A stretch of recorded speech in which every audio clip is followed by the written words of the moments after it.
Hi everyone, we are going to start. Welcome to Women's International League for Peace and Freedom webinar on National Action Plans on Women, Peace and Security. What is the experience on the ground? My name is Barbara Trojanowska and I'm the coordinator of the WILPF Academic Network that hosts this webinar today. And we are going to start with a few technical issues and then I will hand you over to our panelists. So first of all, you are all muted and we can't see your webcams. That's the format of the webinar. But we are going to have a good time for discussion and for your questions, and you will be able to say your question out loud or type it. I will explain how that works right before the Q&A section. And in case you experience any problems, you can't hear us properly, you can't see the PowerPoint, please try to quit the program and log in again using the same link that you use now, and usually it should help. And we are recording this webinar, so please be aware of that if you choose to ask a question or make a comment. This webinar is hosted by the WILPF Academic Network, which is a global think tank that links academia, policymaking, and peace activism. We basically believe that feminist research can improve peace activism and that experiences from feminist peace activism can also enhance scholarship and teaching. And we are currently looking for members from Latin America, Africa, Asia, and the Pacific. So if you would like to be part of our network together with Cynthia Law, Cynthia Cockburn, and many other excellent scholars, please be in touch with me. We are looking for active researchers in the areas of WILPF's work who hold a PhD or higher degree and who are members of WILPF. And if you are not a member of WILPF yet, you're of course free to join.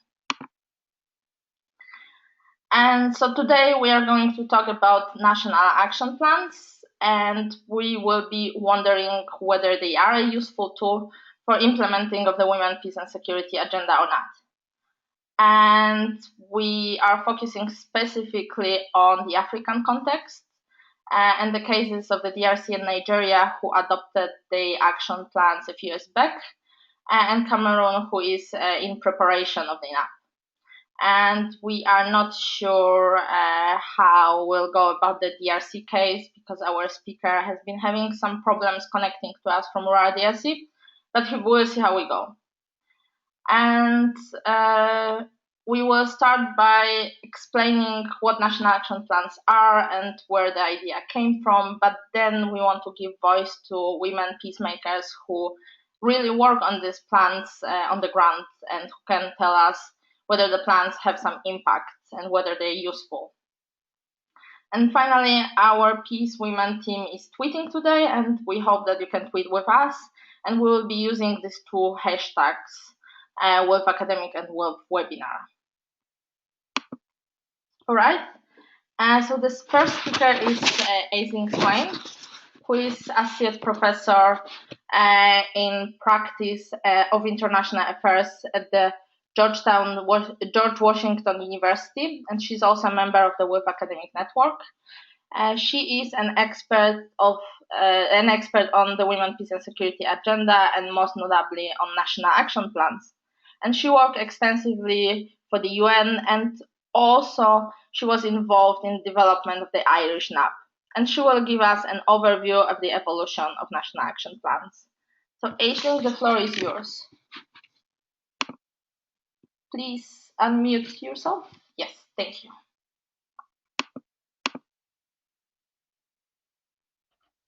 Great, thank you, Barbara. And hello, everyone.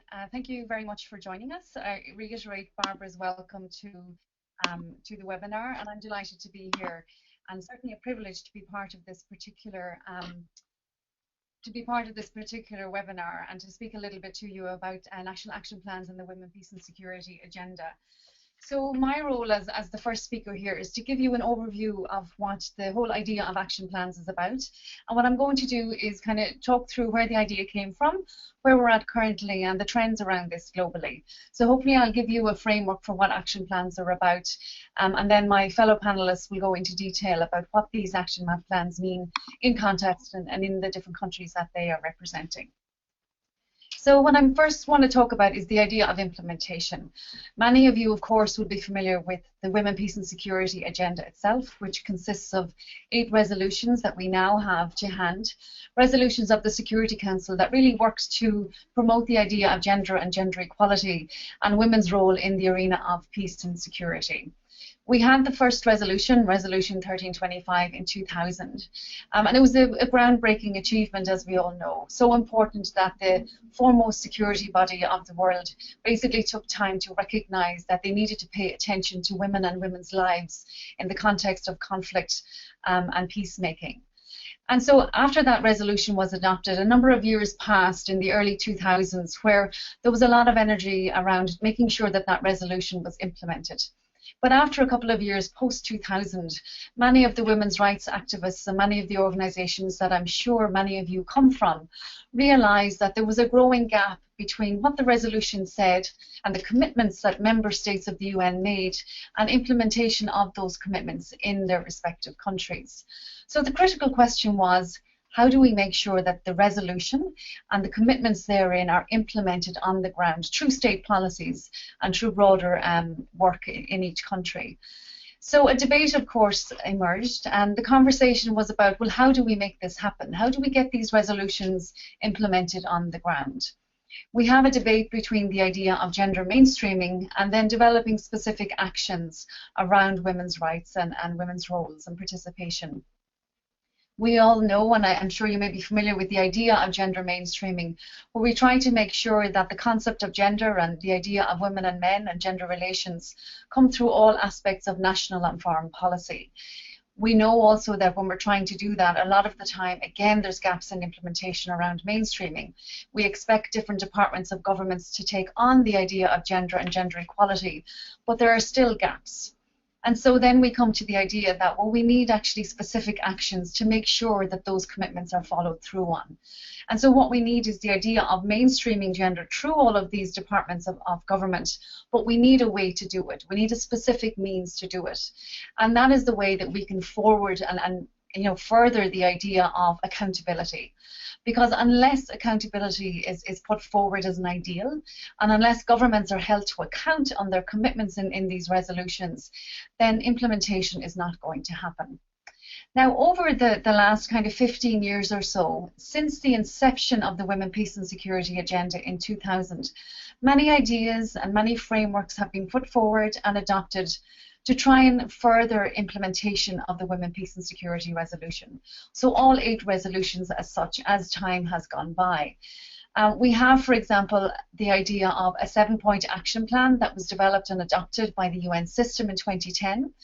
We have the idea of global indicators, where the UN system developed a set of indicators to try and measure implementation of the resolutions and hold states to account in that respect. We have the idea of gender markers, which are tools that are used to measure the amount of funding that goes through to gender equality. We have the proposal also that there would be a fast-tracking system in the UN system to place women into senior positions. And then, of course, the idea of action plans, which we're going to focus on today. But I just wanted to note to you that as we talk about action plans, we talk about them in a framework of there being a broad range of attempts to try and further accountability on the Women, Peace and Security resolutions. So action plans themselves, what are they? And let's just spend a moment on that. I'm sure many of you have worked on action plans and have experience of working on them in governments. An action plan is a practical policy tool. It makes the commitments that we put together in a resolution, for example, into actionable commitments, and it captures them in one document, but into specific actions and measurable actions. They're a way to enforce compliance. So what I mean by that is that we have a commitment through the resolutions. The action plans gives us a way to comply with our commitments and put them into action. they have a critical role in overcoming what's called the evaporation gap. So we know that a government may adopt a policy or a resolution, but then it kind of evaporates in practice and sits on the shelf and doesn't get implemented. Action plans are the strategy to try and change a policy into action. And it very much is a tool that tries to galvanize action at state and regional levels and get states to try and engage with their commitments and do something about them basically on the ground. Next slide, Barbara, please. So the very beginning, what happened? One of the first things to recognize about the Women, Peace and Security resolutions is that member states of the UN hold primary responsibility for their implementation. So the key thing here is to try and get states to engage on their commitments. The idea of adopting action plans for women, peace and security was first proposed in 2004 by the UN Secretary General and the President of the Security Council at that time. Every year there's an annual debate on women, peace and security in the Council, and it's an opportunity to kind of re-engage with the Council and say, what are we doing now to make sure these commitments are going forward? As this was suggested, a year later, Denmark was the first country to adopt a national action plan on women, peace and security, paving the way, taking the mantle forward for what then would become a 10-year endeavour of trying to encourage states to adopt action plans and enforce their commitments on women, peace and security. To date, we have 57 action plans globally. Next slide, please, Barbara. And what I've done in this next slide is just show you an outline of where we have action plans appearing globally. My colleague Abigail is going to speak a little bit more in detail about this later, but I give you this table just to look at the picture regionally of what we have. So as I said, our first action plan was adopted in 2005 by Denmark. We then had a flurry of activity primarily led by European states, so Western European countries. And we see this reflected in the table here, where we have 25 European countries adopting action plans, 17 in Africa, 11 in the Asia Pacific, and 4 in the Americas. And so at first what we had was a concentration of NAP development in Western European countries. And of course, we had some critique of this because these were Western European states. They had money, they had resources to develop these action plans. Some of the places where these action plans are most needed are, of course, in the countries affected by conflict. Those are more resource-poor locations for the most part. And so there was a critical gap for some years in terms of countries from conflict-affected locations adopting action plans. But we see somewhat of a rebalancing happening now globally. Critical in all of this, of course, is understanding that a member state has the obligation to implement the Women, Peace and Security resolutions within their own domestic and their foreign policy. And so it's important that all countries around the world implement and develop these women, peace and security resolutions with action plans proposed as the way forward for doing so. Next slide, please, Barbara. Thank you. So just to speak a little bit about NAP development, and some of my colleagues will talk in more detail about this than I can in terms of their contexts. What we've seen globally is different trends. So in some countries, we have ministries on gender and women's rights, for example, leading the development of action plans. In other countries, we have the foreign ministry developing these action plans. And for the most part, those would be the Western European countries. So what we see is a concentration of action plan development in foreign ministries of Western donor states, and in developing and conflict-affected countries in ministries of gender. And so there's some tension there for us to think about in terms of why Western European states are positioning a foreign policy when it should be applicable to their domestic commitments as well, and trying to understand what that means. There's varying involvement of civil society. Of course, this whole movement on women, peace and security has come from civil society and women's organisations, and it's critical that the critical voice of civil society organisations inform the development of action plans. But that varies globally, and it depends on the openness of the state and the resources that are available to engage with civil society. There's been a whole range of organisations that have developed ways to support the development of action plans. So, for example, UN Women does a lot of work on this in supporting states. The Peace Women, and Abigail will talk more about that shortly. These are organisations that support states in developing action plans. And some donor states have tried to assist other governments in developing plans. So, for example, Ireland twinned with Liberia and Timor-Leste at one point to support and co-inform each other's action plan, which was quite an innovative endeavour. Next slide, please, Barbara.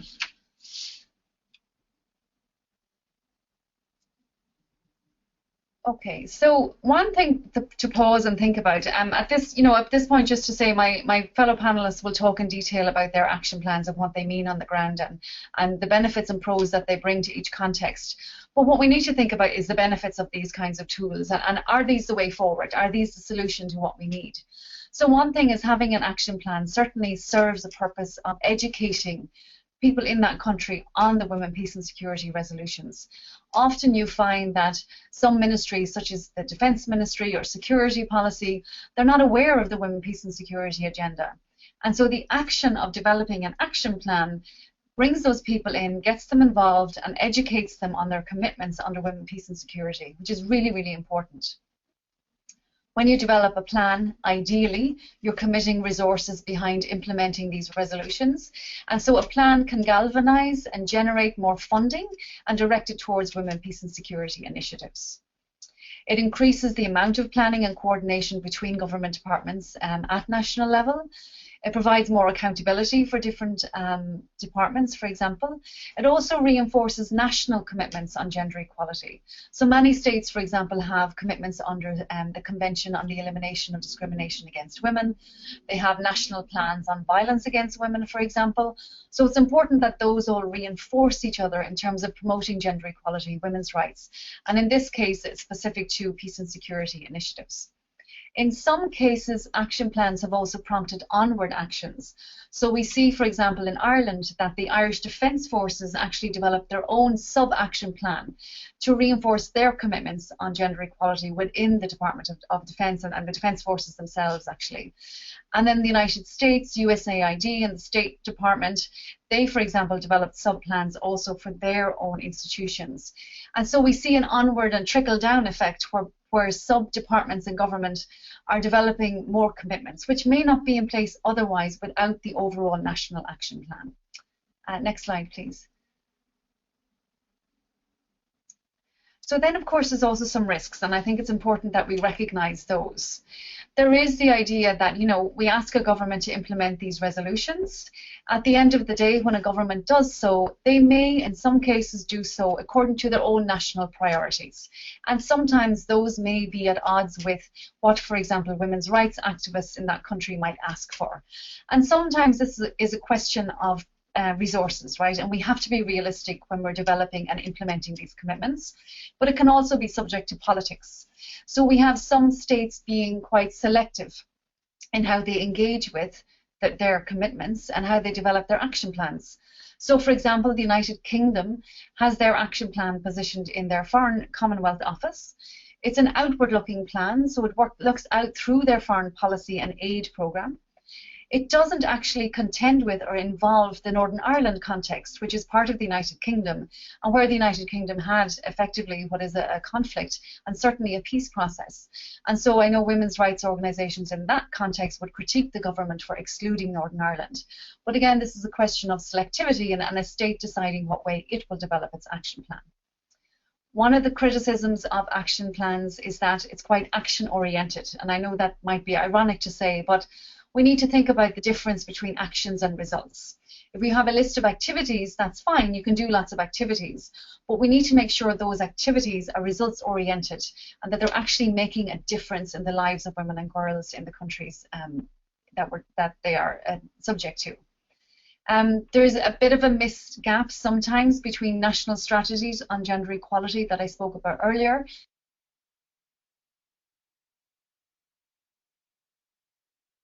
We also need to think about the NAP as an end goal. Is the National Action Plan itself enough, or can we go forward and make sure that that's actually implemented? Because sometimes there's gaps in terms of implementing the action plan itself.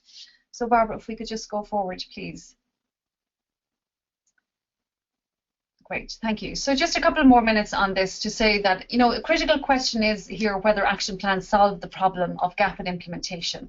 And in some sense, of course, they galvanize more actions, which is great, But we need to make sure that when states develop action plans, they're actually doing it in a very sound and substantive way and fulfilling their commitments. So we need to make sure they're going forward around ideas of equality and participation, and not just creating a list of actions that effectively bureaucratize the women, peace and security resolutions, rather than being really essentially based in equality provisions, if you like. And we need to make sure that we overcome some of these issues around foreign versus national policy, and we make sure that governments themselves recognise their commitments domestically as well as in their foreign policy. And so when we look to action plans, we need to help member states understand that these should be as comprehensive as possible in terms of commitments. And next slide, please. And so then the last piece really is to think about accountability for action plans themselves. As I've said, we have 57 action plans in place now. What's really important is that we check up that states are actually implementing the plans, and the plan themselves are not sitting on a shelf somewhere.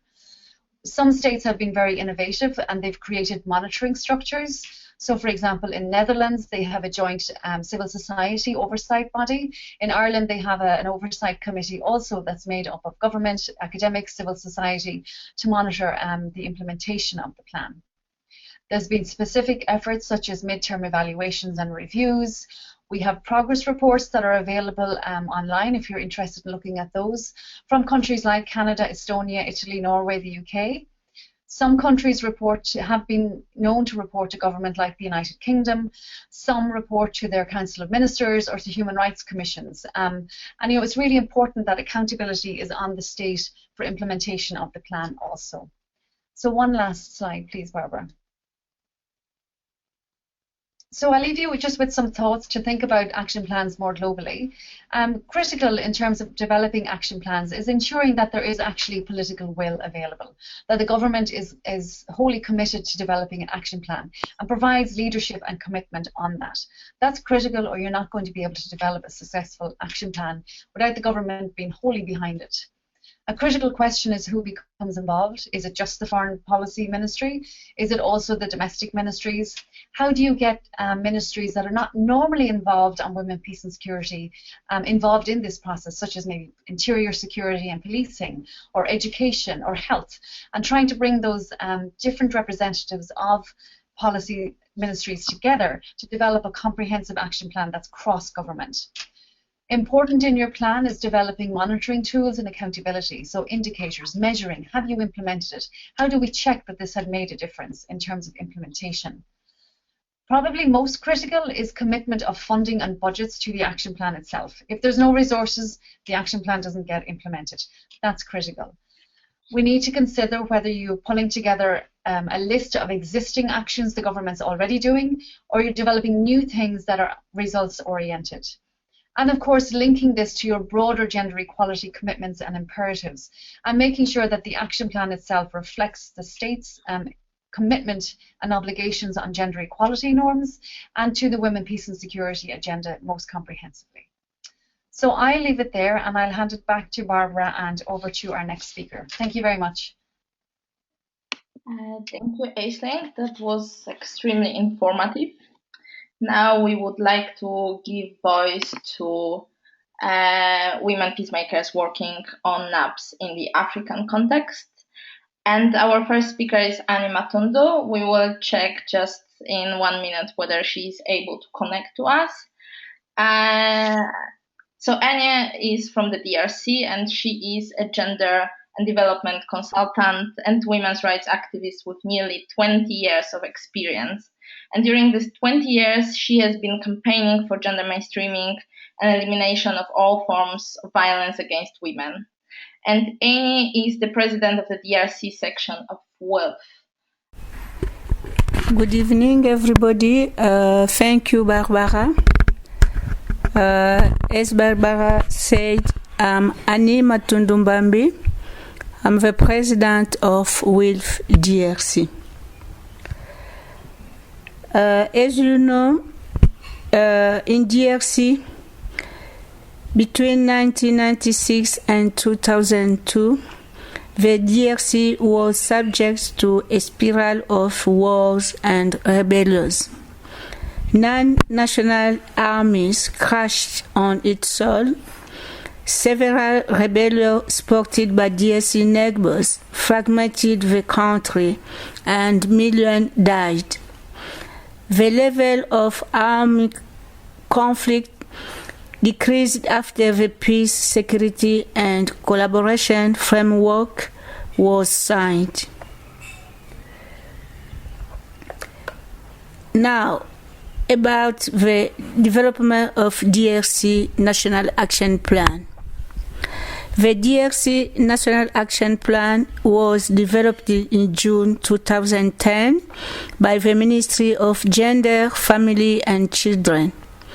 Civil society have provided technical support in drafting the National Action Plan, developing indicator, monitoring and facilitating partnership. Gains of the Resolution 1325 in DRC was used as an organizing and mobilizing instrument where women are demanding inclusion in peace process, decision making and governance, security sector reform and arms control, conflict resolution and prevention. Women in DRC use the resolution to lobby for greater participation in election. We did a lot of activity and initiative. We did a survey on the Resolution 1325 in comparison with 5 countries: Afghanistan, Sri Lanka, North Ireland, Nepal, and DRC, to see who is the key actor from all these countries. In each context, the problem that the women are reaching about this resolution.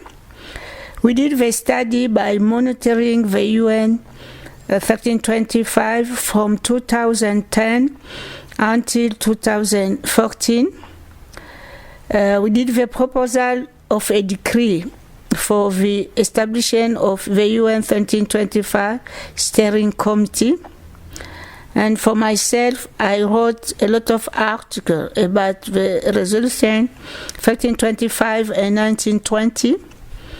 A lot of training of different NGOs, the key actor, the female soldier, and we share experiences with the other countries like Sudan, US, Ireland, Belgium, Kosovo, Burundi, Rwanda, Uganda, Cameroon, Colombia, and Sierra Leone.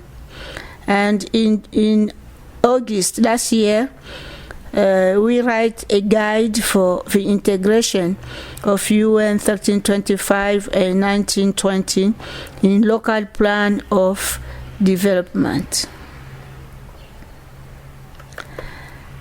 And now, what is the challenge and opportunity?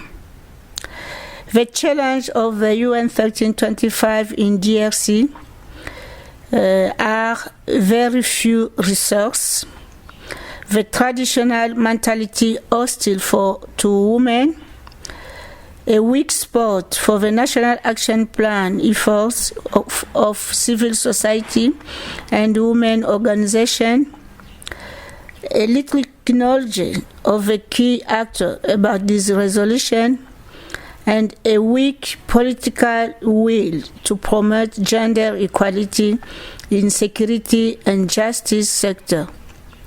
But we have some opportunity, a little comprehensive of National Action Plan, the capacity building for women's organization on women, peace and security. The implementation process is going on. The creation of National Secretary of UN 1325 in DRC. And now we are willing to revise the DRC National Action Plan, and we have a few men's allies. and the help from the other international partnership. What I can say about the conclusion, I can give some recommendation to say government and civil society should work together from drafting to the implementation, monitoring and evaluation, and the role of civil society organization should go beyond preliminary consultation. The role of local authority and community leaders, including traditional and religion leaders, is vital in implementing the National Action Plan in local committee. The National Action Plan are a useful tool to integrate the obligation of 1325 at policy and strategic level. The Security Council resolution like 1325, 1920, 1918, 1989, 1960, 2106, 22, 22, and the last one, 2242, are essential for combating sexual violence and for conflict resolution.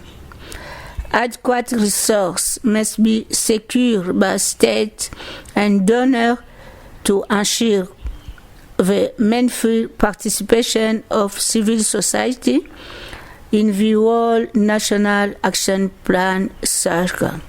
Thank you. But now we are going to jump to Joy Onyesoh. And Joy is from Nigeria and is both an activist and academic.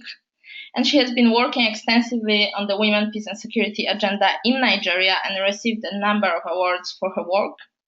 And she is the president of WILPF Nigeria, the vice president of WILPF International, and a member of the WILPF Academic Network. Joy, you have the floor. You're unmuted. Thank you, Barbara. Good evening, everyone, and it's a pleasure to be here today. I'll start by introducing Nigeria. Nigeria is a very dynamic country in different phases of conflict. In some parts of Nigeria, we have the post-conflict. Some are actively in conflict, and some regions could be said to be in pre-conflict. The development of the Nigerian NAP came as a result of the conflict situation in Nigeria, and through an inclusive process of consultation with extensive civil society inputs across the 6 geopolitical zones of the country. We had several consultations and validations of the process, and we finally launched the National Action Plan on the 27th of August 2013. The lead agency for the National Action Plan in Nigeria is the Ministry of Women Affairs and Social Development. Next slide, please, Barbara.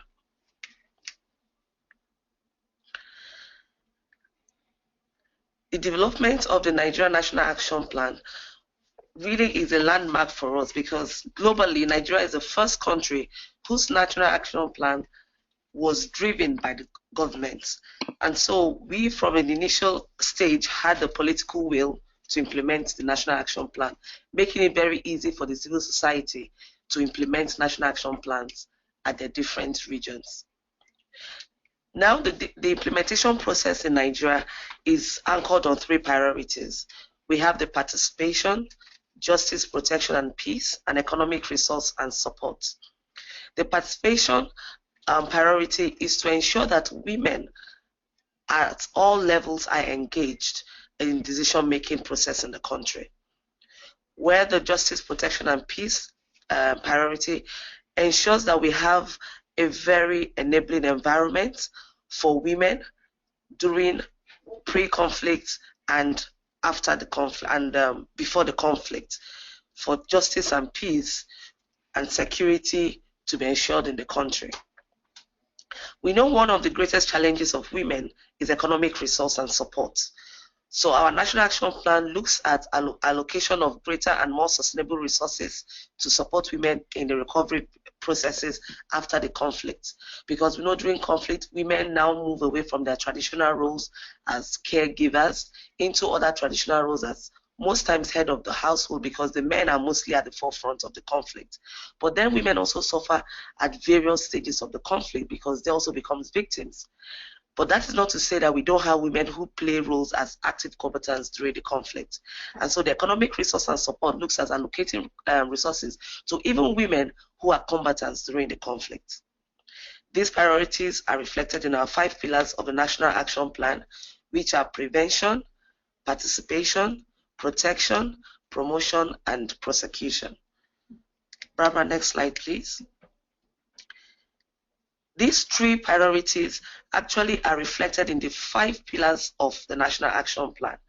And for us in Nigeria, we see this as a very, very important aspect of our National Action Plan, because unlike most other National Action Plans that have just 3 pillars or 2 pillars, ours has 5, and it makes it easier for women to engage with it and diverse stakeholders.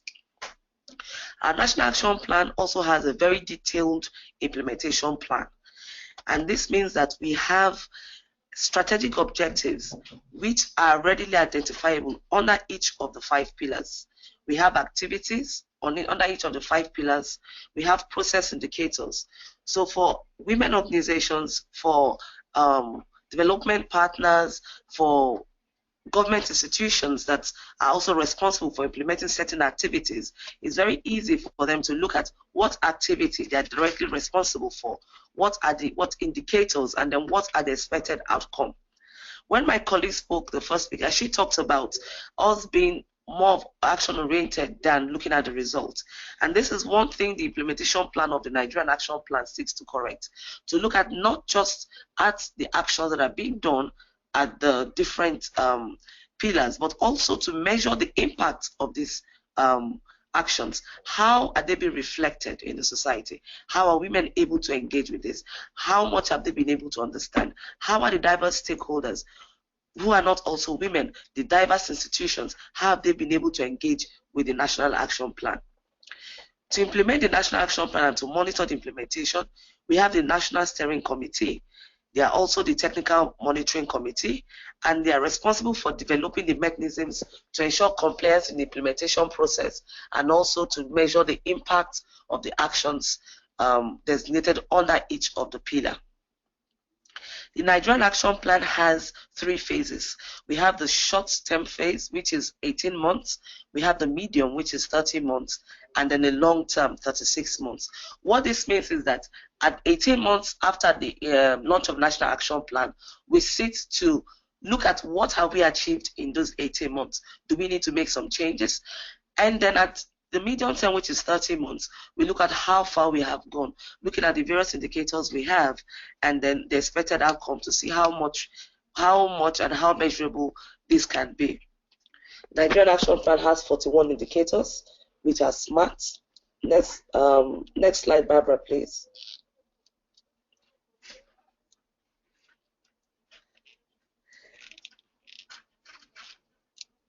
Since we launched a National Action Plan on the 23rd of August 2013, we have seen a lot of dialogue between diverse stakeholders, not just the women's civil societies, not just the CSOs, because prior to the launch of the National Action Plan, what we had seen in the country was that it was basically the civil society organizations that were at the forefront of advocating and lobbying for the women, peace and security agenda.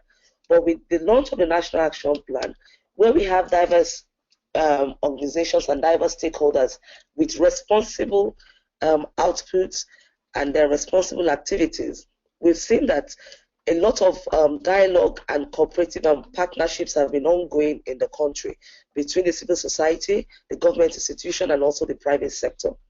This has also led to a sense of ownership and accountability between the diverse stakeholders, and also the building of capacity among participating institutions and the public in general.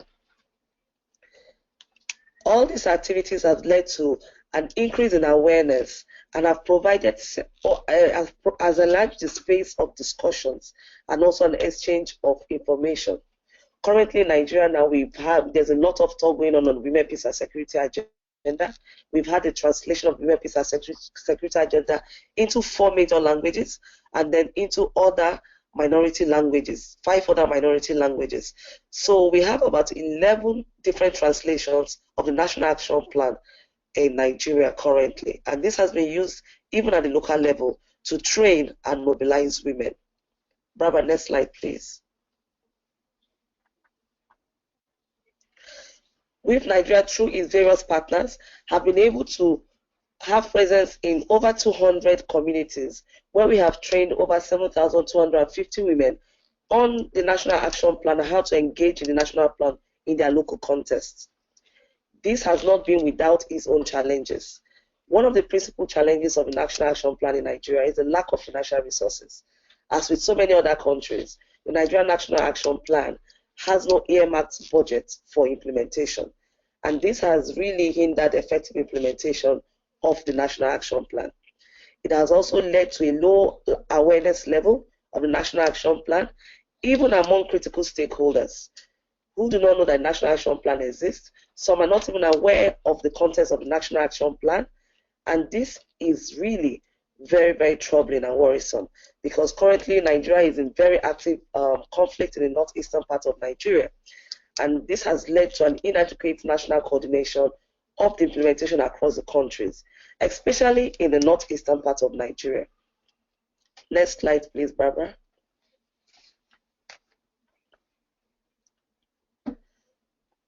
The mechanism for coordination and reporting is still very weak in the country, even though we have the National Steering Committee.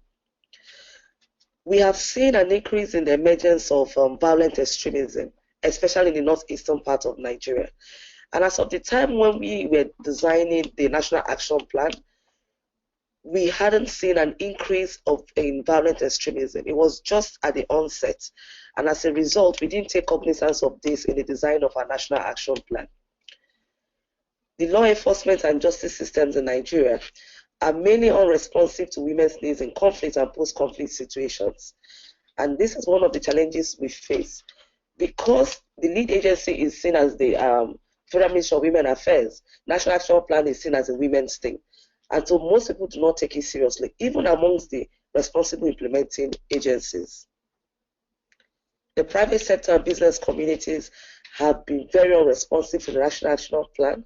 They have been very exploitative of women. There's a lot of gender discrimination, which has reduced women's ability to fully participate in decision-making processes and to take up leadership roles. We have a lot of ceiling which women are yet to break through in the country. Barbara, next slide, please.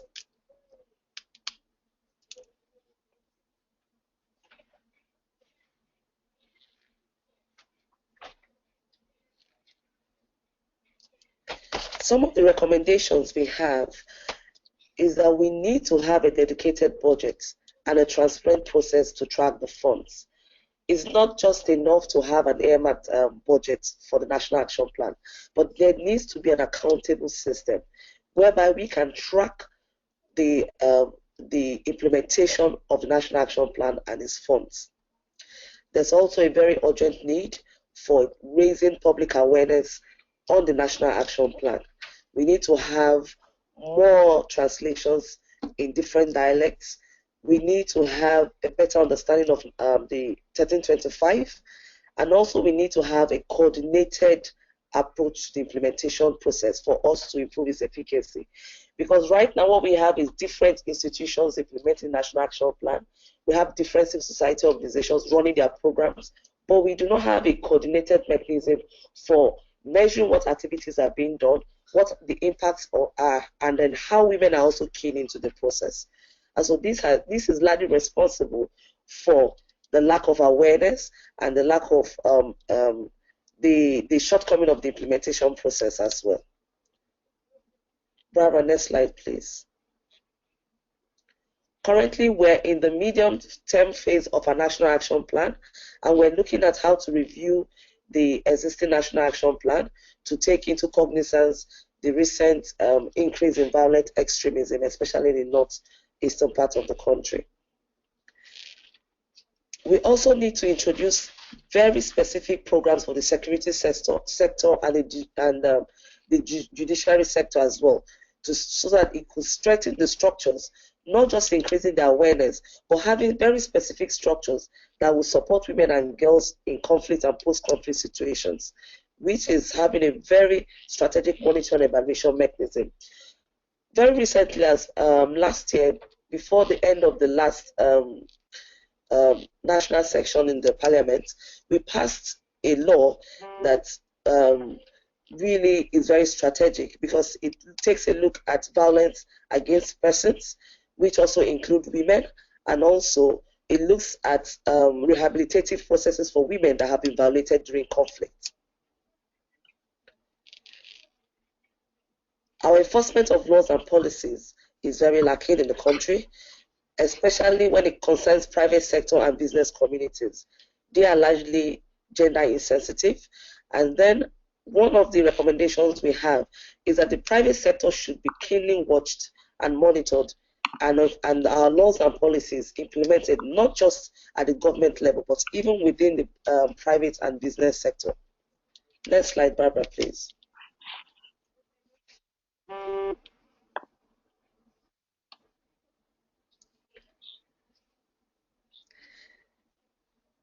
These are some of the trainings we've run on ground with women at the different regions of the country. In the southeast, the south, the southwest, and some in the northeast part of Nigeria.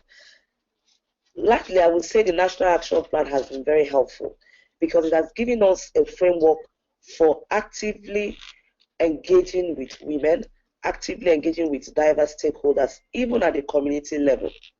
It's also very easy for women now to measure the impact of policies and laws within their own context. Because before we had a National Action Plan, it was like people were doing different things. Several institutions were doing different things. There were no coordinated framework for anyone to work with it. But National Action Plan has provided that framework for even CSOs that are not women focused to work within the women, peace and security agenda. And this is very good, because at least we have several discussions that are going on in the country. And this is helpful because it will lead to an increase and heightened awareness of what actually the women, peace and security agenda is, and the different role individual and institutions have to play in the National Action Plan implementation. Thank you very much. Thank you, Joy. That was extremely informative and insightful. And I'm sure there will be many questions to it later. Our next speaker is Sylvie Ndongmo, who is a women's human rights defender and gender expert with nearly 20 years of experience from civil society organizations in Cameroon. And she's the president and the founder of the Cameroon section of WILPF. Sylvia, you have the floor. My name is Sylvie Jacqueline Ndongmo. I am the president of the Cameroonian section of the Women International League for Peace and Freedom. Today we are talking about the NAP process in Cameroon, 1325 Security Council Resolution on Women, Peace and Security. The process started in Cameroon in 2014 with 3 key actors. The first was UN Women, the Ministry of Women's Empowerment and the Family, and of course, WILPF Cameroon. WILPF Cameroon was the pioneer organization to start off talking about this important resolution in Cameroon. We started by identifying key strategies. After the regional conference, WILPF African Regional Conference in South Africa, we were able to learn from sister sections like DRC, Nigeria, Sweden, and even the international office, which was present during the conference. We were able to learn about the importance of this resolution and the experience of other sections on how they started the process in their different contexts. And some of them were at the level of implementation. So the idea of Cameroon getting into the process came from the regional conference, because we were able to learn from others. One of the things that we learned in terms of strategies was that it was important to popularize the resolution so that people know it and really support the process of advocating for having a national action plan. Another thing that we still learned during this regional conference that was organized by WILPF Sweden and with the support of the international office was also that it was important for WILPF Cameroon members to be trained, as well as other women CSOs, to understand the resolution and have a pool of trainers on 1325. We thought that even though WILPF Cameroon was the pioneer, it was important for other CSOs, women CSOs, to be in that pool for women who understand it and advocate for the implementation. We also had as strategies the drafting and translating of advocacy documents into English and French. We got this from Peace Women. Peace Women sent out an advocacy document at international level.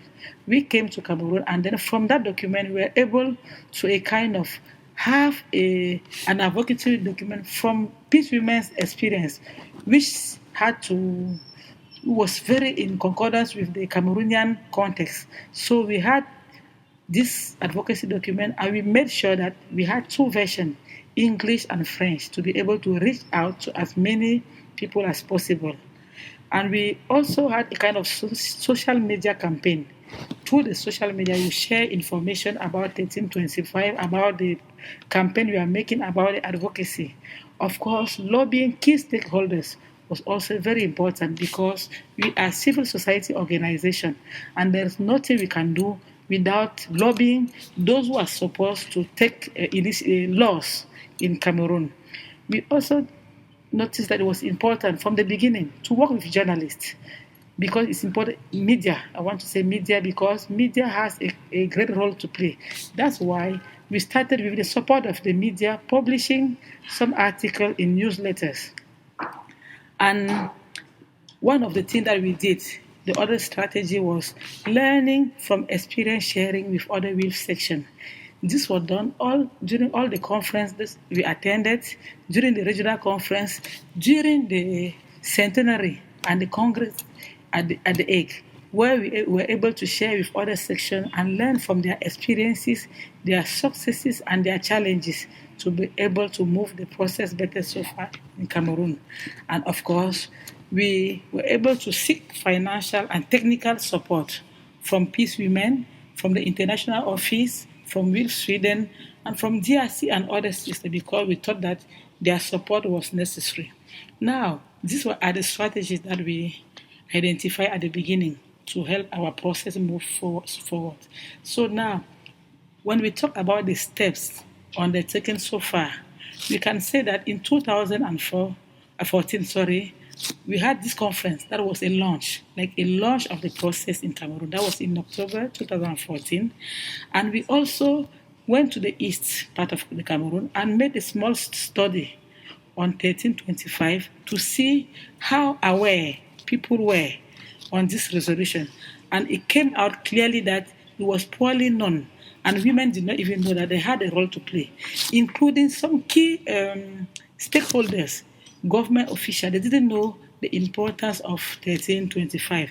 So that is why, after the study, with the result, we decided to start having outreach workshops to engage all these stakeholders, civil society, media, traditional leaders, because women, of course, because from the study, we understood that they needed information, awareness raising on the resolution.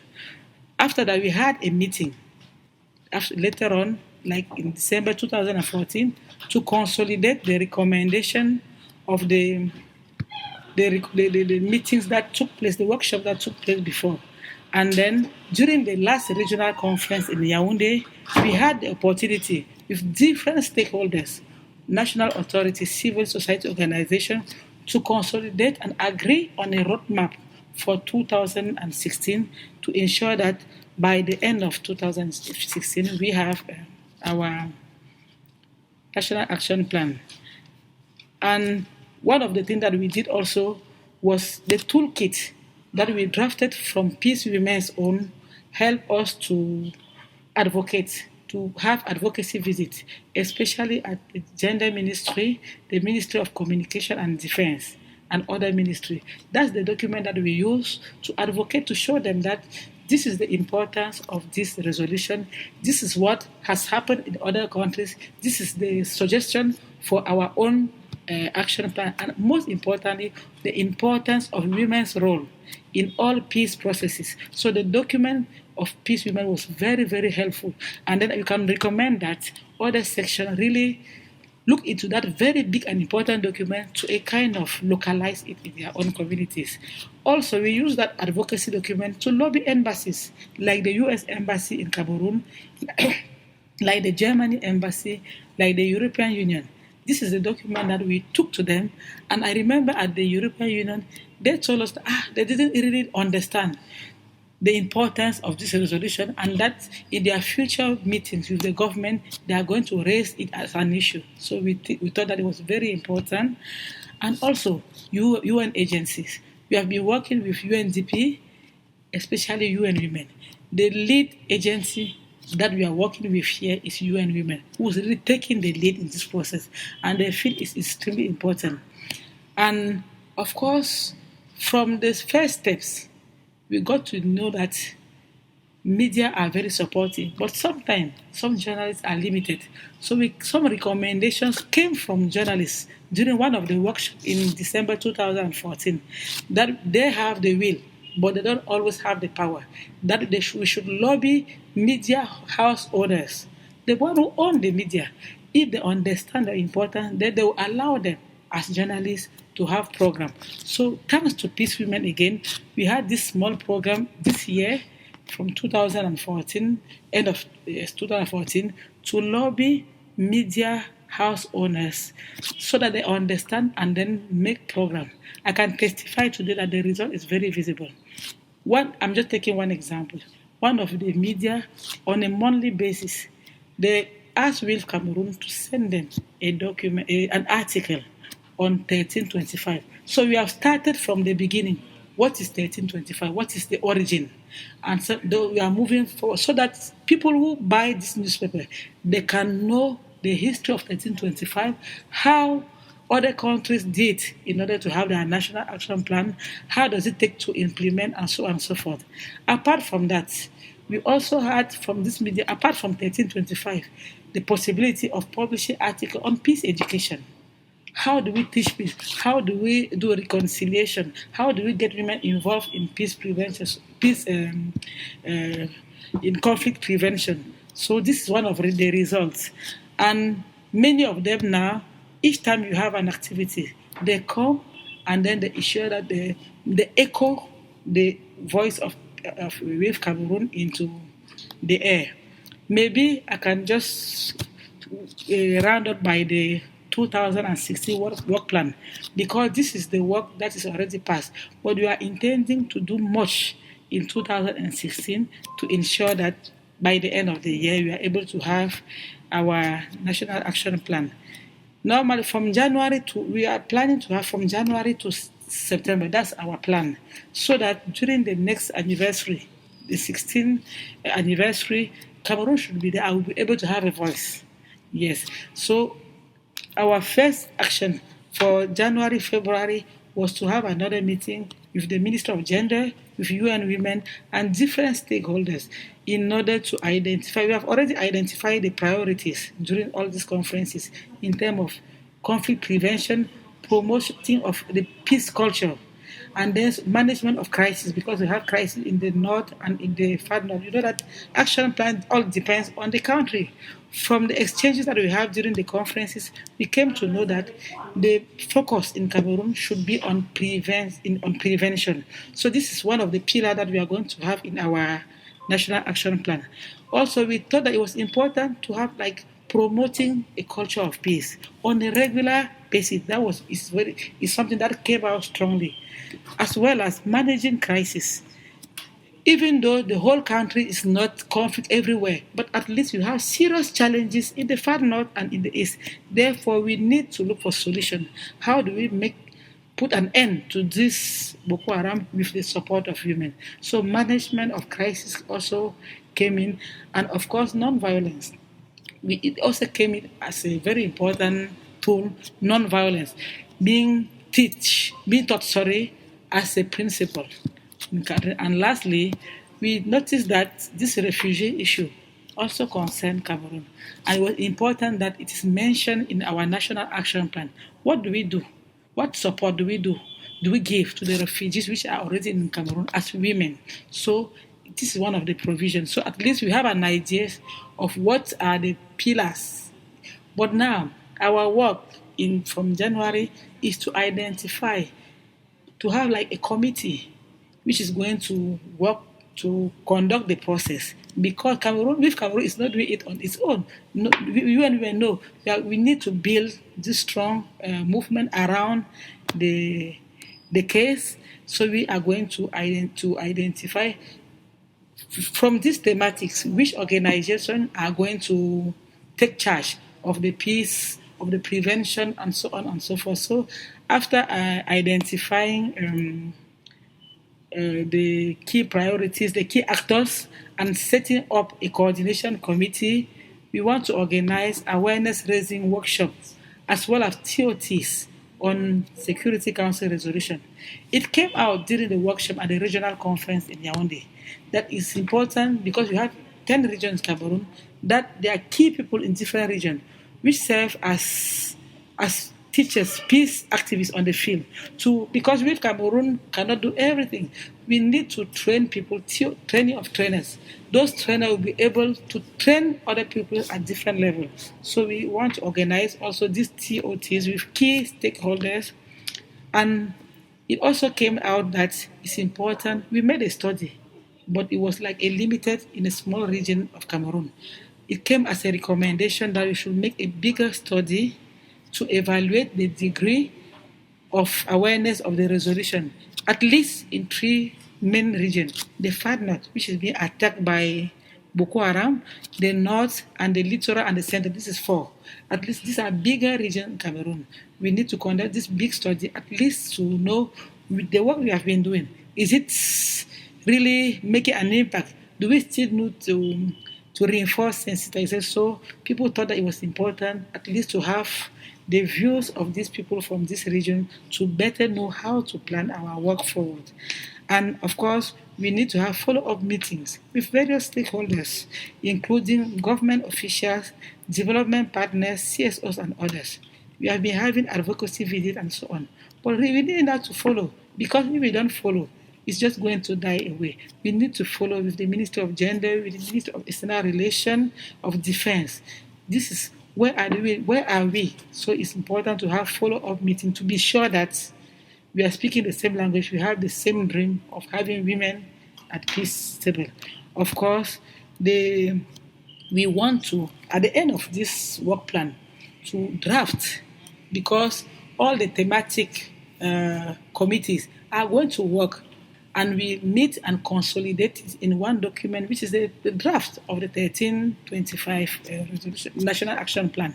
Then we come together as the ministry, the international organization, development partners, civil society organization, to look at the document again. Of course, we will have made consultation in all those regions to ensure that we have the views of people from the ground in this document.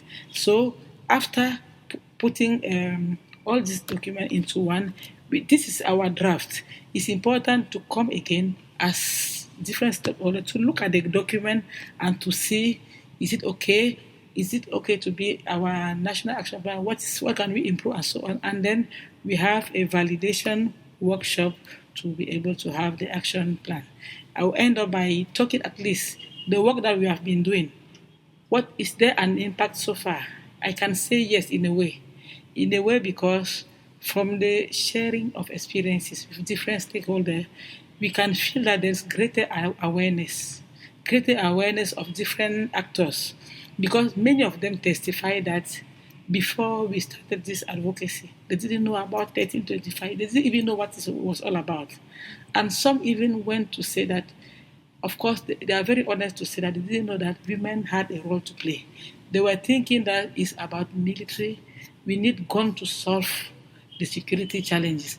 But now telling them that the 1325 will enable women to come on the table and to question the root causes of conflict, because we told them that even if Boko Haram disappear today, no, the problem can still be there if you don't tackle the root. So they really testify that this sensitization is key, and they feel the need of having this document and on having these women at the peace table. Of course, it comes with greater involvement of CSO. Now, when we organize activities, like contrary to the past, we have more people coming. We have more media. We have even from the national authorities. They want to know. They need our report. They want to know the experiences of others. So from that, we can say that it's an impact. And then now all of them say that it's very clear that the role of the women in peace processes is going to be a great value addition to the peace work in all the country. So this is what we have done as with Cameroon regarding the process of 1325 NAP in Cameroon. But I can say thank you so much to WILPF International, to Peace Women, to WILPF Sweden, and all the sister section, because before 2014, we didn't know where to go, how to start. But now this cross-session experience sharing is very helpful, and this is what has really helped Cameroon to move the process. And we really need your support again in the remaining steps. Thank you. So Abigail Ruane is the Peace Women Program Manager. She is a women's human rights expert with particular interest in the linkages between security and development.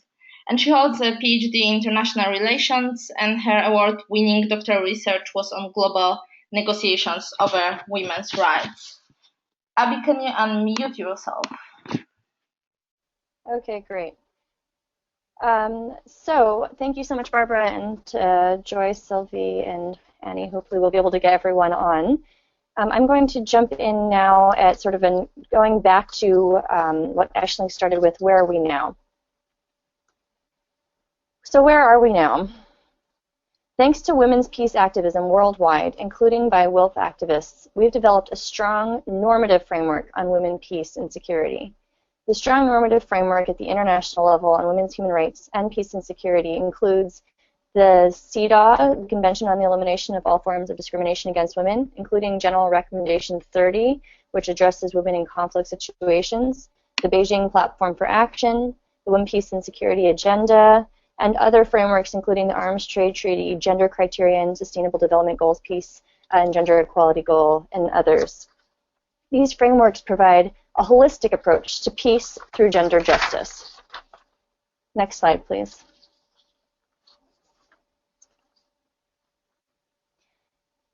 But despite these commitments, we don't have enough accomplishments. Less than a third of member states have committed to national action plans. Only 2% of aid budgets on peace and security are dedicated to gender, and still only 50% of monitored resolutions reference women, peace, and security, or gender in 1325 resolutions. Although this is a substantial increase from the 5% of resolutions before 1325, there's been inconsistent mainstreaming of gender within the Security Council, and continued gaps mean that the agenda is neglected at the implementation level. Next slide, please.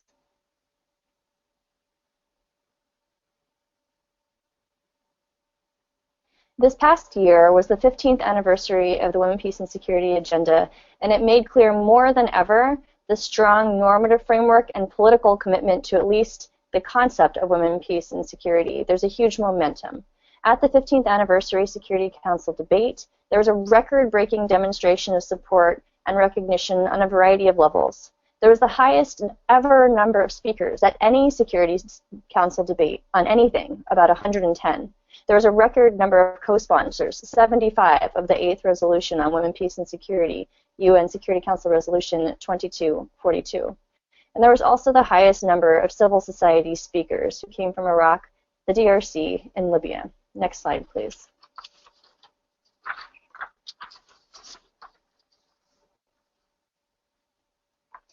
And building into this annual 15th anniversary debate, there was a strong evidence base. There was a global study on women, peace, and security, which was created through a very inclusive and developed process of consultations with civil society, which WILPF contributed to, including through 4 different consultations, a public submissions process, and meetings at our 100th anniversary in The Hague. When you walk away, the global study provides a clear evidence base that women's rights are non-negotiable, both for human rights and for peace. It should end any further debate and provide concrete evidence for taking action to move forward the implementation of the agenda. Some key takeaways from this include strengthening prevention and reducing militarization, financing gender equality, and ensuring meaningful civil society inclusion. And as Radhika Kumaraswamy, the lead author of the Global Civil Society Review, said, "No to militarization, yes to prevention." That is what the women claim. Next slide, please.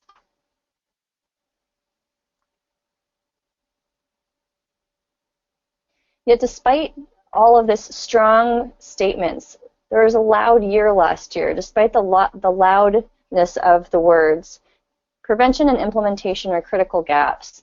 This past year, Peace Women, as part of our ongoing monitoring work of the Women, Peace, and Security Agenda, created a scorecard for the P5 that leaders at the Security Council that evaluated to what extent they are really friends of the Women, Peace, and Security Agenda. And what we find is that although there's a lot of commitments, there's not enough accomplishments, and there's an uneven action on the agenda, with a special attention being paid to women's participation, though that doesn't always pay off, as we can see, for example, in Syria, with much less attention being paid to prevention, and the P5 and others being critical contributors to militarism and the arms trade. Next slide, please.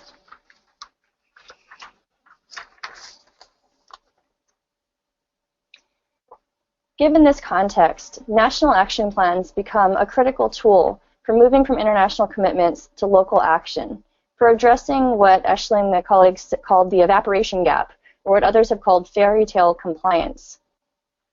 Although we only have less than a third of member states who've adopted 1325 national action plans, we need to make sure that we have national level action and local level action, not international commitments only. And to do that, we have very strict, clear recommendations.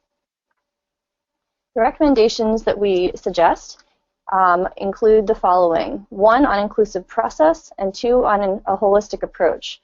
So first, in terms of process, it's critical to create national action plans that include civil society in a substantive way, including women-led civil society, as part of the development, implementation, and monitoring of national action plans. Without this, the plan will not be as strong, and the buy-in will not be there for implementation. Second, it's critical to ensure a holistic approach that strengthens prevention as a key gap area and links with other human rights commitments, ensures a dedicated budget, and strengthens implementation mechanisms, including through clarifying lead agencies and clear roles. So as Joy pointed out with Nigeria, for example, this is a good example of having smart indicators and specific key actors, but most budgets, like Nigeria's as well, don't have budgets associated with them. And how is it going to be possible to implement these commitments without strong financing? Next slide, please. It's time to move from commitments to accomplishments. Now that we're past the 15th anniversary of UN Security Council Resolution 1325, we need to recognize how just having words but not enough action is not enough. WILPF has developed a variety of advocacy resources on our comprehensive Women, Peace, and Security information portal, peacewomen.org, including our recently released Women, Peace, and Security mobile application, a National Action Plan Development Toolkit, and more. We look forward to working with all of you to move from commitments to accomplishments. Now we are opening for the questions. So if you've got a question, please click on the hand button and you will raise your hand. And I will give you the floor and you will be able to say your question out loud. Alternatively, you can type your question. So we are going to give you like a minute for preparing your questions. So yeah. Okay, we've got one question for Joy, which is, could you expand on the 41 indicators on Nigerian NAP for tracking implementation? Have they been useful for tracking progress? Has the lack of budget inhibited tracking? So Joy, I'm going to unmute you.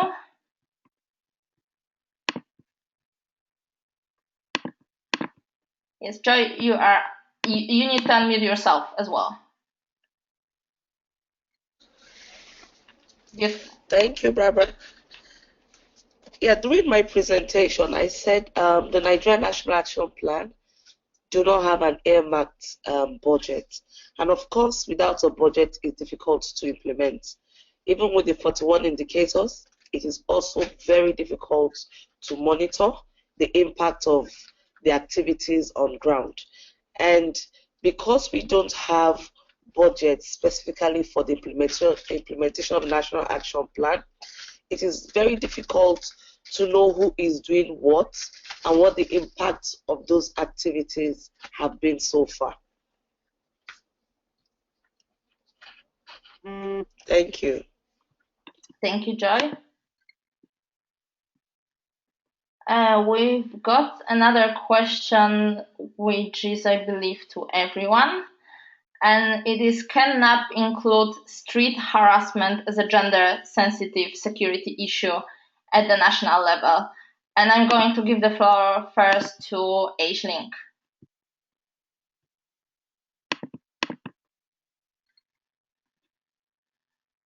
Thank you, Barbara, and thank you for that question. It's a great question, of course, and I think, you know, it depends on how we look at this issue, because for many states, what we find is that governments like to define their idea of security in very narrow terms, okay?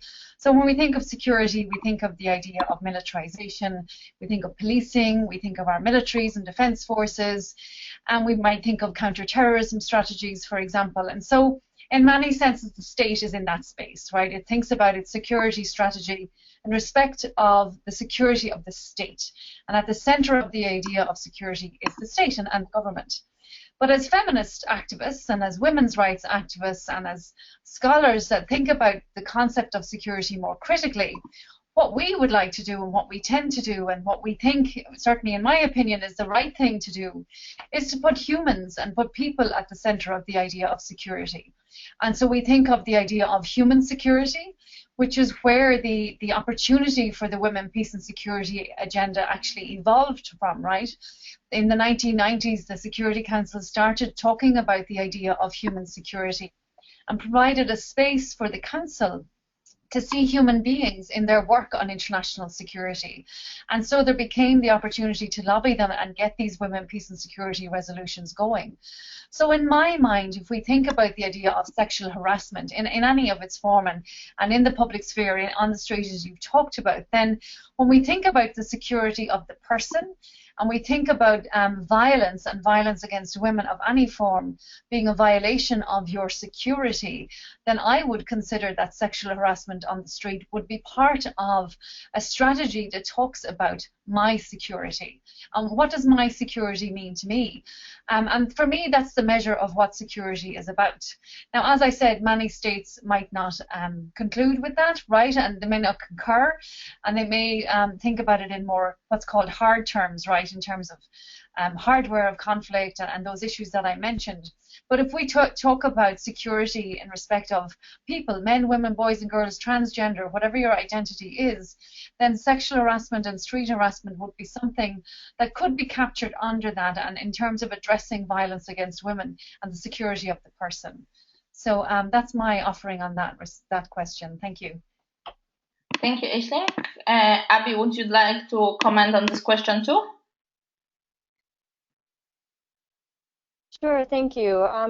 Yeah, as Aisling said, great question and very much support her response. Just to add to that, wanted to note that this is the kind of question that illustrates the importance of having women-led civil society engaged in what those national action plans look like. And as Aisling noted earlier, frequently, especially developed countries tend to have outward-facing national action plans that look at gender issues outside of their own countries rather than taking responsibility for them inside their own countries. And one of the issues that was raised this past October with the WILPF activists in New York was by an activist based in the US who was pointing out that there's a lot of intersections between, for example, the Black Lives Matter campaign and women, peace, and security issues. If you look at the militarization of Black lives in the United States, the impact of gun violence on women in the United States, especially for women of color, and other militarization issues. So I think that this is the kind of question asking, what does security mean to you? Is it just outside of your country, or is it inside of your country? And if so, how does it look like? What does it look like? And what is state responsibilities? What is it to take action effectively? Are just very good questions to ask. Thank you, Abby. I will move to Joy. So the question was, can NAP include street harassment as a gender-sensitive security issue at national level? There is also another question to Joy, which I will read out now as well, which is, is the National Steering Committee and the Technical Monitoring and Evaluation Task Force Interministerial Committee? Is the civil society also participating in the committee? Does it have province, district level committees, or is it only at the national level? So Joy, can you address these two questions? Yes, I can. Thank you very much, and very interesting questions. The first question, I will try to answer from the perspective of the Nigerian National Action Plan. Yes, the Nigerian National Action Plan does address street harassment, because if you look at the 5 pillars we have, even the prevention pillar and the protection pillar do address street harassment, because we see it as a violation of a right of a person, because every individual have the right to feel safe. And like Ashley said, human security is very, very primary when we talk about security. And even though the state like to define security from the traditional perspective, but we do believe that the comprehensive human security is very, very important. And the Nigerian Action Plan do address that aspect of harassment. So in the Nigerian National Action Plan, we have responsible agencies, the police. We also have the Ministry of Gender. We also have some intergovernmental agencies which also raise awareness and have gender desks that one could report to as well. So we do have that in the National Action Plan. And yes, at the National Steering Committee, we do have civil society representations. Now, in joining up the civil society representations, what the Nigerian system looks like is that we have the civil society organizations, then we have the Women, Peace and Security Network, which operates at the federal level and at the state level. So at the state level, we have these as members, and they feed back into the National Women, Peace and Security Network, who then represents us at the National Steering Committee level. So we have this like feedback and communication going on between National Steering Committee and the Women, Peace and Security Network. But at the same time, like I said earlier on in my presentation, we still do not have a very coordinated system. So even though we do have this in principle, but in practice, it is not very efficient. And it boils down again to lack of earmarked funds for the implementation and monitoring process. Thank you. Thank you, Joy. Now we have some hands up, and I'm going to unmute Caitlin Ryan. So Caitlin Ryan, you're unmuted. You need to unmute yourself as well, and you can speak. Okay, thank you. Caitlin Ryan at the University of Limerick. My colleague, and this question is to everyone, my colleague and I just recently conducted a project where we evaluated the implementation, coordination, and monitoring of national action plans in Liberia and Sierra Leone. And what we found, we were so impressed with the work of women's activists and women's CSOs. We think they're doing absolutely marvelous things in Liberia and Sierra Leone, but we were generally disappointed with what Joy was saying, the coordination, particularly across government ministries, the degree to which the national action plans seem to offer really technocratic solutions to problems. And overall, we're generally unsure of to what degree national action plans are effective in a post-conflict context. So I guess what I'm wondering is, are there other ways, better ways that we could possibly promote local ownership and implementation of 1325 outside of the National Action Plan framework? Thank you. Thank you, Caitlin. We will take one more question from Karen Robinson. Karen, you are unmuted. Thank you very much, Barbara. Thanks for the interesting presentations. I certainly believe in the power and the usefulness of national action plans, but I think from my work anyway, what I've done with them in the past is that even if you have a good national action plan and one that has sort of indicators and budget, etc., one of the fundamental problems of national action plans is that they're still not really mainstreamed within government's conflict, security, or development policy. So even if you have, say, across different ministries representation on developing or implementing a national action plan, it still tends to be a gender advisor from a ministry rather than perhaps the leadership within that ministry being committed to the national action plan. And the plans tend to be separated from other development or security policies. And I think this is one of the real issues, and as I think it was Abigail had at the end of her presentation on one of her slides, that strengthening accountability through linking with other processes and policies, and I think that's really key for national action plans, that we need to get them out of their silo and try and avoid this situation of policy fatigue where NAPs are often just seen as one other thing that governments have to report on and integrate and prioritize in an already very crowded agenda. And so I think seeing those linkages with other processes and policies that might have more political backing could be a useful way forward. And I just wonder, from either the perspective of the people who are involved kind of at the country level with national action plans, or the speakers who have been talking more about the global level, if there's any examples that you can share about where there are initiatives that have really managed to ensure that national action plans are taken out of sort of the women, peace and security community and really brought into the mainstream, and what we could do to kind of support that process and make sure that these plans are really integrated more broadly into a country's peace building or development agenda, because I think that's where they can then really have an impact. Thank you. Thank you, Karen. Abby, Async, and Joy, please unmute yourself if you would like to address these two questions. Yes, Async, go. Okay, great. Thank you, Barbara. And thank you for those questions. They're great and really critical.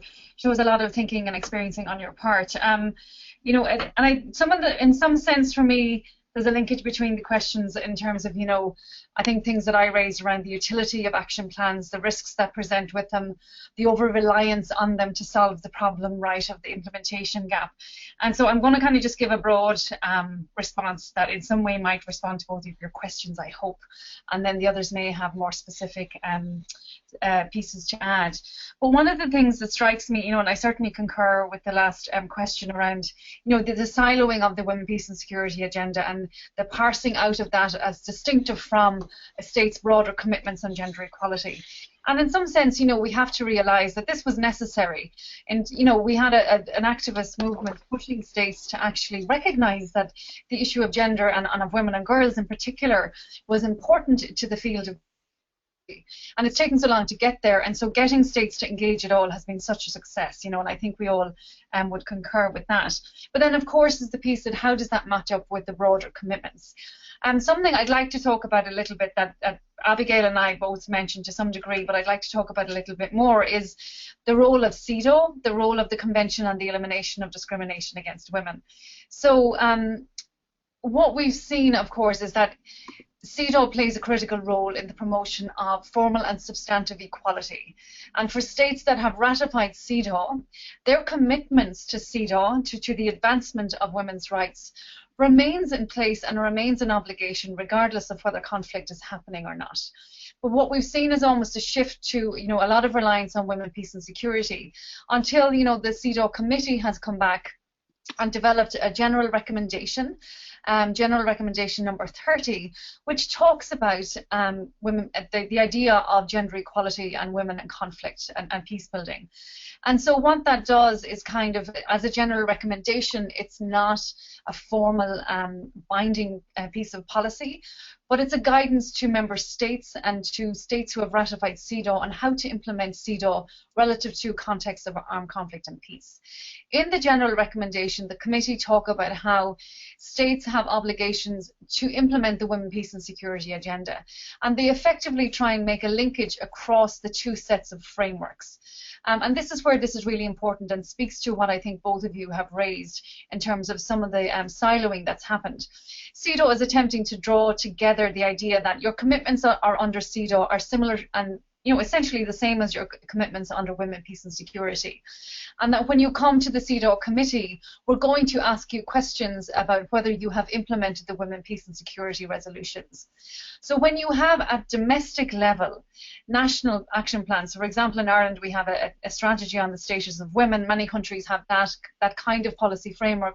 A lot of that comes out of commitments on CEDAW.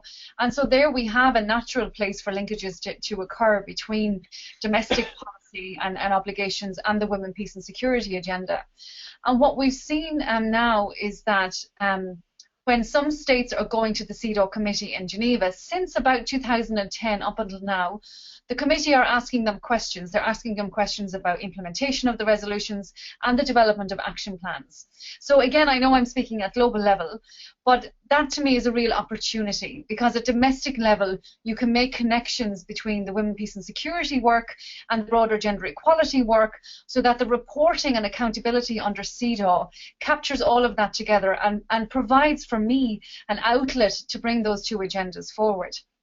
And of course the critical thing being that CEDAW offers human rights accountability and broader substantive equality provisions to the implementation of the Women, Peace and Security agenda. And that's very useful and beneficial in terms of making sure that a very comprehensive approach is taken to implementing the Women, Peace and Security agenda. Just for those of you interested, UN Women commissioned a guidebook on how CEDAW and the Women, Peace and Security resolutions can be implemented together. Myself and my colleague Catherine O'Rourke were commissioned to develop that, and that's available online, and I think gives some insight into how these things overlap. And then, I think it's our job on the ground to figure out how we could make that conversation happen at national level as well. Thank you. Thank you, Aisling. Abby, I saw you also had some comments. I think Aisling covered most of it. Maybe just to add on that, in addition to CEDAW, which is superb, it's also useful to look at sort of bottom-up as well as top-down approaches. So there's been some excellent work by local action plans in addition to national action plans that relate similarly to, or sort of like along a similar thought to the Cities for CEDAW work that's been done at least in the US and elsewhere. So depending on what's available to you in your local context, you can either push for a national action plan or a local action plan or a review from a CEDAW perspective using GR30 to address WPS issues. You can also push for development aid and strengthen development financing that addresses the peace goal and gender equality goal. Those are all tools that are available. Thank you, Abby. Joy, you've also got some comments. Yes, please. I find the questions very interesting as well. Now, I'd like to look at it from a national context, because Jacqueline and Abigail looked at it from the global perspective. The reality on ground is, like Ashley said during her presentation, most of the implementation processes have political interpretation. Let me use Nigeria as an example. We've ratified CEDAW, but we haven't domesticated CEDAW. And this is because of the legal system we operate in the country. That any international laws or conventions need to be domesticated before they can be applied in country. That is not to say that civil rights activists or women rights activists can't use the principles and of CEDAW to work on ground. But then when it comes to accountability, we run into several barriers and obstacles there. It's the same thing with the National Action Plan. So that's the kind of problem we find. Even though the government is the one that politically started driving the process and got the civil society on board and it has a society language, but when it comes to implementation, we have the same problem. Be that as it may, in Nigeria, we run a three-tiered system of government where we have the national, the state, and the local government. So one of the ways we found in tackling the implementation of the National Action Plan is through the localization of the National Action Plan. The local governments are closer to the people. They are more people-centered than the state or the national. And so we've tried to look at the budgets of the local government councils to see how we can fit in some of the activities and then some of the indicators into the local government plans. And that has been working. It's something we just started last year. So we've not been able to measure the impact. But in general, I can say with what we've seen on ground, we are really impressed because a lot of women organizations are running with it. Thank you very much. Thank you, Joy. We've got a lot of questions, but we'll try to connect once again with Anya and Sylvia. We'll just give it the last try and see. So first, Anya. Anya, can you hear us? Can you say something?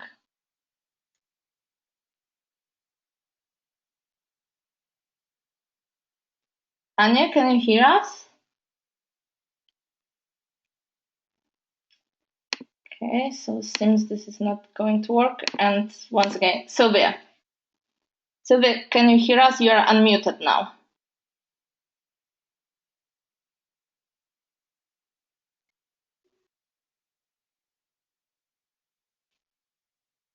Sylvia? All right, so we'll get back to the questions.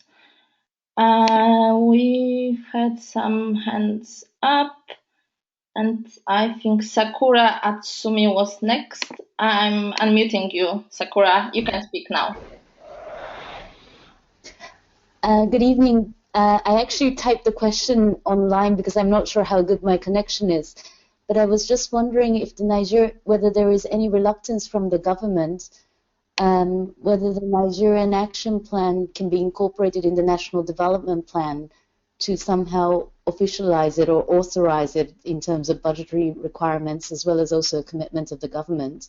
Or is there a general reluctance of the government to incorporate that in the National Development Plan? Thank you. Thank you, Sakura. Joy, would you like to address this question? Thank you. Yeah. There are talks ongoing now of incorporating National Action Plan into our development plans as well to address the issue of budgeting. But nothing firm has come out of it. It's still ongoing. There's still discussions between civil society organizations, the Federal Ministry of Women Affairs, and also the Ministry of Finance and the Foreign Ministry. So there's a lot of discussion going on among responsible agencies, but nothing firm has come out. So I wouldn't really say there's a reluctance, but maybe we haven't presented or they haven't seen a strategic way of incorporating it. But that's an excuse that would be given. It's not a cogent reason for not incorporating it into the National Development Plan. But discussions are ongoing, and I believe that this year probably we should be able to fine-tune that. Thank you, Joy. We also have a hand up of Marie-Claire Farai. I'm going to unmute you. Marie, you can speak now.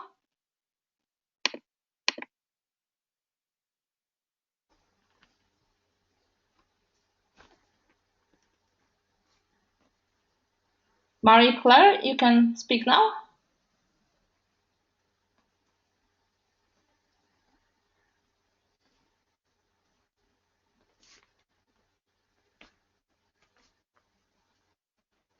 Okay, we can't hear you, so please type your question and I will read it out loud for you. So now we have a few questions that were typed, and one is from Anne Quackenbos, who works for the Dutch gender platform Women. And together with the Dutch Ministry of Foreign Affairs, they coordinate the implementation of the Dutch National Action Plans, which is, as mentioned, a partnership between civil society and government. Soon we will start the implementation of our third National Action Plan, and because we are externally we are I would like to hear your opinion on cooperation between the externally focused national action plans and the focus countries. How is this perceived, and how can we work together? And maybe I will read some more questions. Another question is, what do you do when the state abnegates its responsibility to women? And one more question. In UN peacekeeping operations or similar international efforts, which national action plans must guide how operations deal with gender? Are the troop and founding contributing countries more influential, or the host country's national action plan? Is UN policy the guide on gender for international efforts? So I'm getting back to the panel. Please unmute yourself if you want to address any of these questions.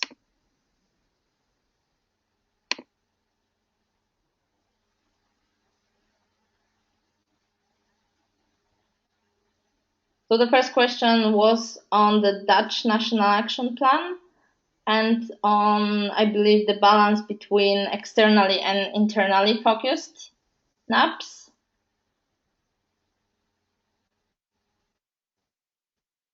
Aisling, could you address that? Hi, Barbara. Yeah, sure. Thank you. Sorry, I was pausing to see if anyone else wanted to go ahead first. So I just took a quick note of those questions and trying to think about a response to them. I'm going to pick up on the one that talked about, the state abdicating its commitments around gender equality and what to do around that.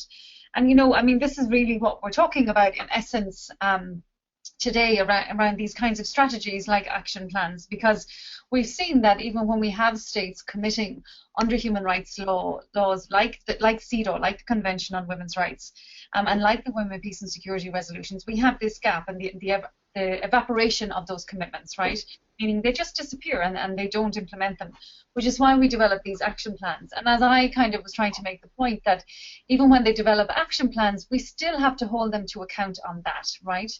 And one of the key issues here is that states are not required to report to the UN Security Council on their implementation of the resolutions, and that's a critical gap, right? So how do we remedy that kind of accountability at broader levels?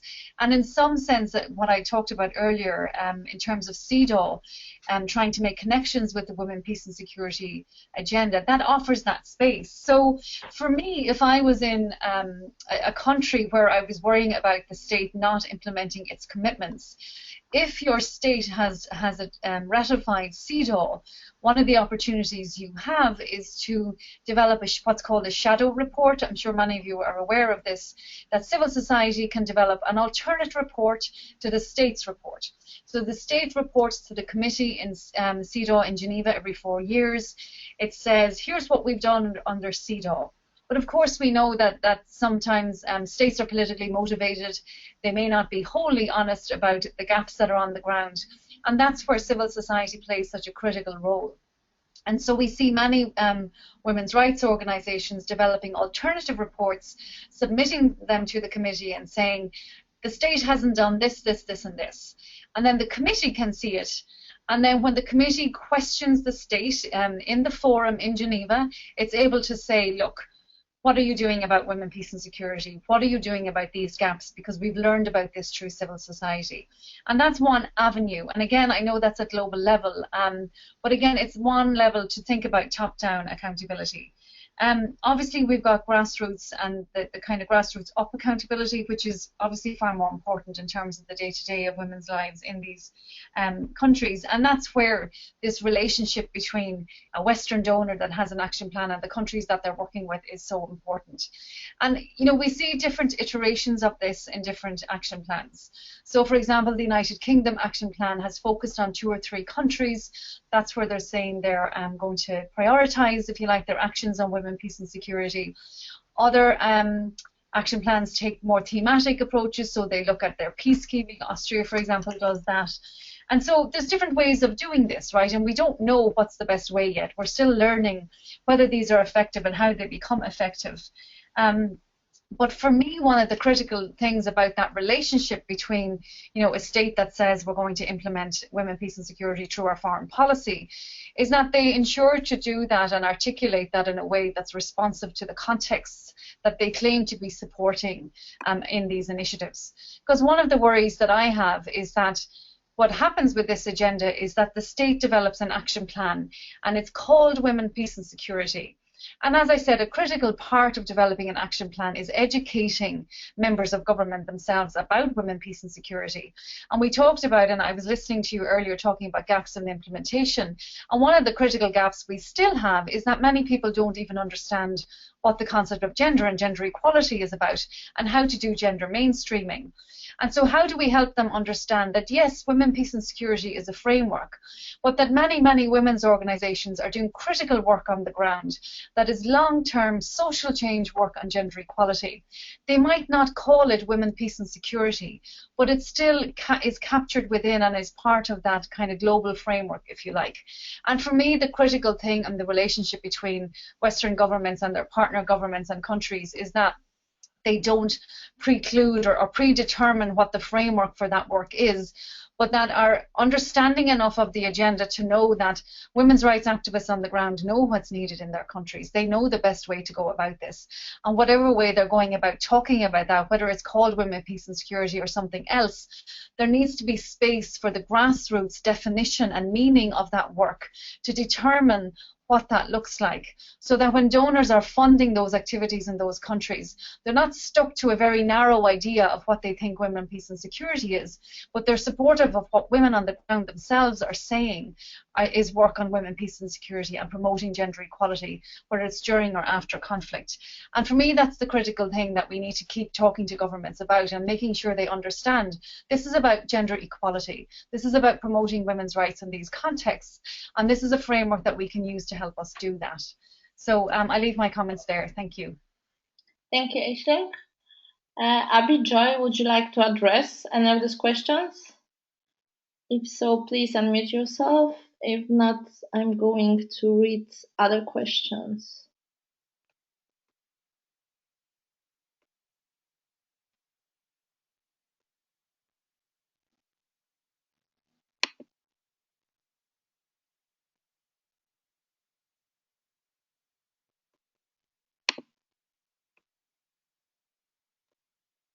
Okay, we have some comments. We have a comment from Marie-Claire Ferroy. Comments on making national action plans less technocratic and bureaucratic.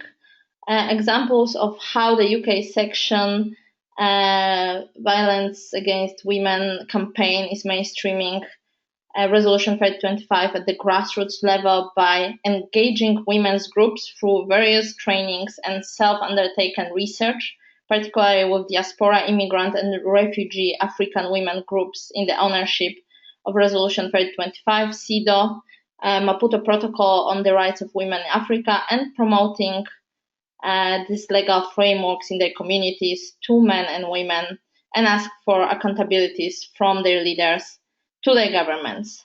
So thank you for this comment.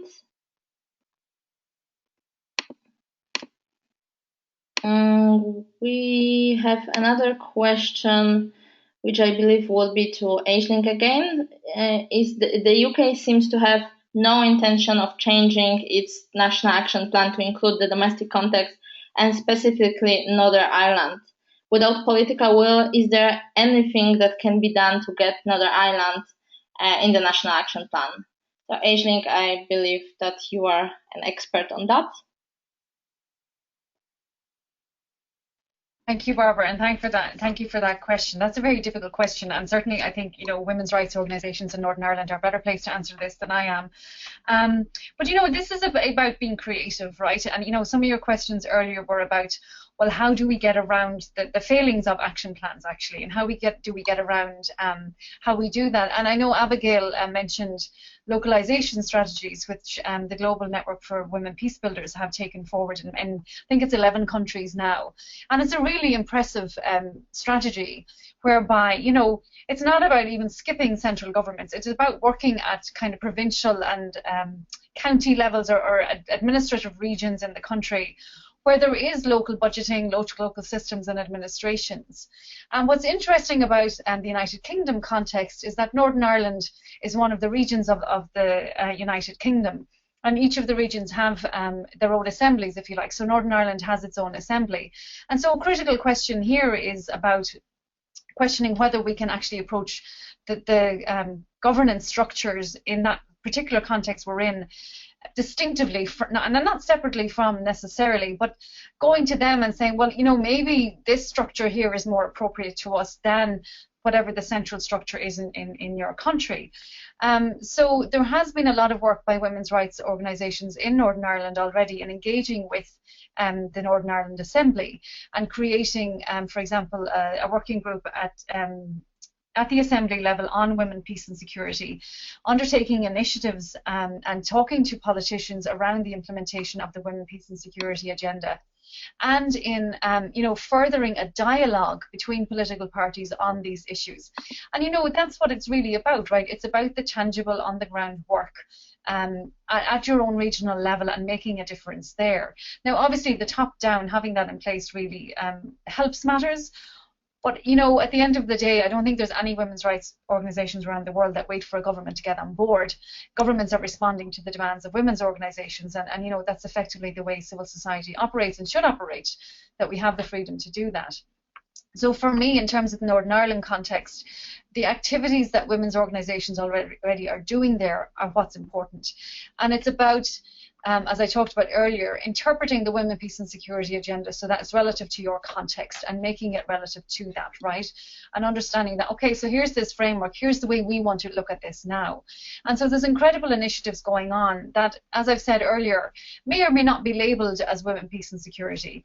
There's groups of women's rights activists looking at the issue of the new agreements that are coming into Northern Ireland and making sure that gender is mainstreamed on those. So there's a set of gender principles on transitional justice initiatives that are the conversation kind of from mid last year, and the Stormont Agreement that's in place there. And so it's really important that, you know, we don't just rely on state structures to kind of give us what we want, but that, you know, let's get on with it and do it the way that we want to do it. It's engaging with the structures that are available in our own context, whether they're, you know, not national level or not, engaging with politicians individually, doing some education and training and awareness raising with the power holders on the relevance of this, and making it appropriate to context, so that a tool that's seen as far away and an international instrument, if you think it's useful for your context, then what I would do there is interpret it in and make it applicable to what we're doing here, and talk about localization, talk about, well, how do our community structures, our local governance, our policing reform systems, our initiatives that dealing with the past, how do they actually deal with gender issues, and use that in a very practical and tangible way, I think. So I'll leave it there. Thank you. Thank you, Aisling. We have another very interesting question from Elizabeth Porter. How important do you think it is to engage women of faith in implementation of the plans, particularly where there are divisions between different faiths? And Abby, I would like to give the floor to you first. Thank you, Elizabeth, for that very important question. I think that a lot of the discussion over the last year on the Women, Peace and Security Agenda 15 years on has been around the importance of going beyond the normal group that supports the discussion, right? Beyond the true believers, beyond the already converted, and making more of an impact by reaching out to people who are not already true believers in women, peace, and security, but are power holders and can therefore make some of the changes that have been lacking. I think that addressing religions and people of faith in that regard is critical, because the connection with social change and cultural approaches beyond legal approaches is critical. And if we let religion be defined by fundamentalist men, then we're not going to have much of a chance. I do think that there are significant challenges in this regard, because what I've seen at least is that when you work with women of faith who are addressing fundamentalist religion, frequently their interpretations of their own traditions are not seen as authentic, and that only for some reason it is men who seem to be given the authority to see their religion as a traditional or a real version of that religion. So I think that it's an issue that we should think very carefully about, and definitely explore as part of a broader strategy to engage stakeholders beyond the true believers, and that we need to think about how we can overcome some of these obstacles that arise. Thank you, Abby. Aisling, would you like to add anything to this question? Thanks, Barbara. No, nothing much to add. I mean, I think Abigail has obviously responded to that holistically. And, you know, again, I think it's just back to that idea of how we interpret in the relevance of this to our work and applying it to gender equality. And, you know, all of the community, regardless of your faith and your different positioning, you know, I think we need to understand we all have different ideas of what, say, feminist ideas are, and you know, around the world those may differ, and that we have to create space for understanding that. Of course, we have a standard around rights and equality, and I think Abigail articulated that perfectly. So I think it's absolutely important that all facets of our communities are involved in this conversation and in understanding it. Faith organisations have a critical role to play in our communities and in our homes. Thank you. Thank you. And that was the last question that we've had so far. We have up to 10 more minutes. So if you've got any last question, please raise your hand now or type them now. And meanwhile, I would actually have a question because I've never get to ask any question as we always have so many. So what can academics do in this context? And it's basically to everyone because all our panelists have something to do with academia. So what can academics do in this context to improve NAPs and the implementation? And what can the academic network like ours, the Academic Network of Women's International League for Peace and Freedom, do? What role can we play? So if you could please address this question. I think I'll go ahead if no one else is. So that's a great question, Barbara. Thank you. And, you know, for me, I mean, I'm a former practitioner now in an academic role. What I love about being part of the WILPF Academic Network is this opportunity to bridge the activism and the work of WILPF and Peace Women with, you know, work of academic scholars who are having time to research and think about this. And I think that's a critical role for the WILPF Academic Network, that we continue to try and bridge the conversation between the really imperative work that women's organisations and your members are doing on the ground and some of the opportunity that we may have to think about the questions and where we're going with this agenda that academics can bring to the table, I suppose.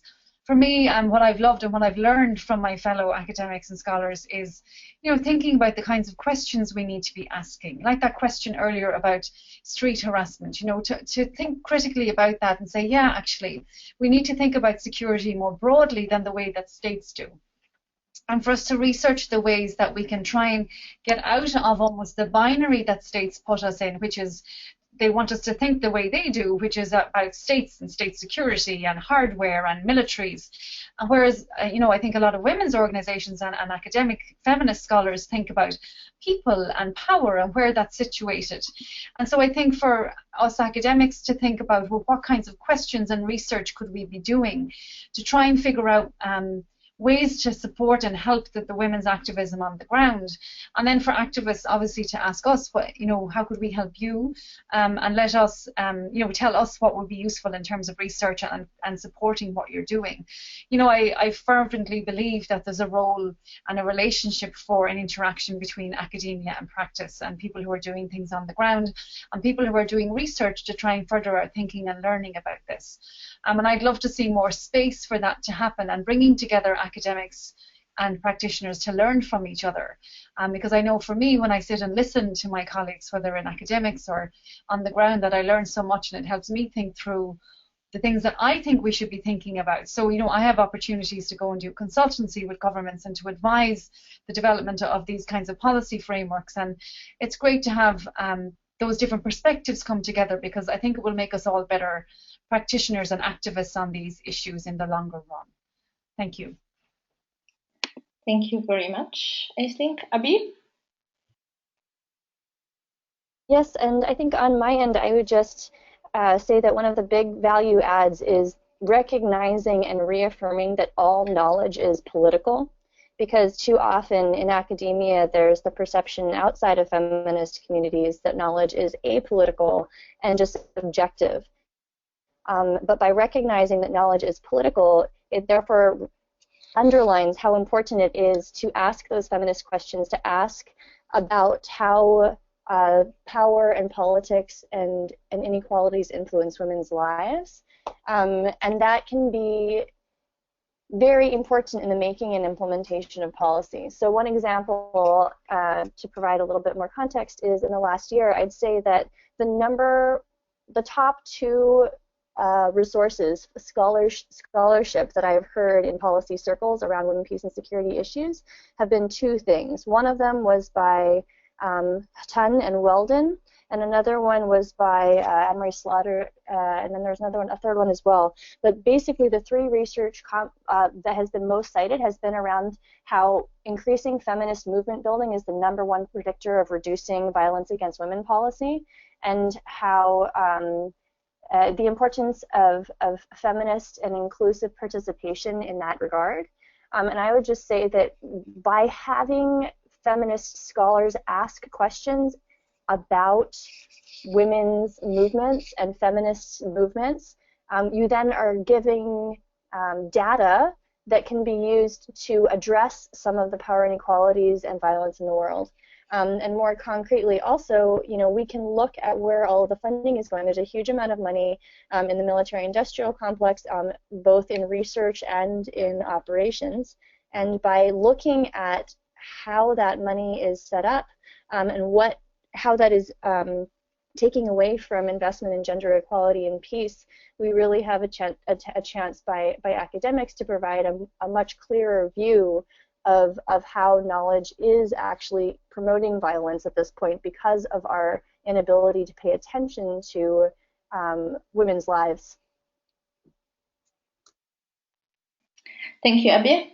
Okay, we are going to close. We've got one more comment from Miriam Trabelsi, who would like to invite everyone to an online discussion on 1325 in Arab countries, which is happening on the platform I Know Politics. So you can check that out if you're interested in that. So I would like to thank very much our speakers who managed to speak today, Swaine, Ruane, and Ada Onyesoh. I think your presentations were very insightful and very informative. We are very sorry about the connection problems that we've had with Sylvie and Ndongmo and Matundu. So we will make sure to record the presentations for you, and we will share them afterwards so that you can also hear something about the DRC case and the Cameroon case. And thank you very much to all participants for your very interesting question and for this discussion. And if you've got any questions to us, if there's something that wasn't addressed yet, please feel free to contact me. And also to broaden our focus, one of the academic network members, Professor Amy Barrow, wrote a blog on national action plans in the context of Asia, and it was just published today on WILPF website, so you can find it there as well. So thank you very much, and that's it for today.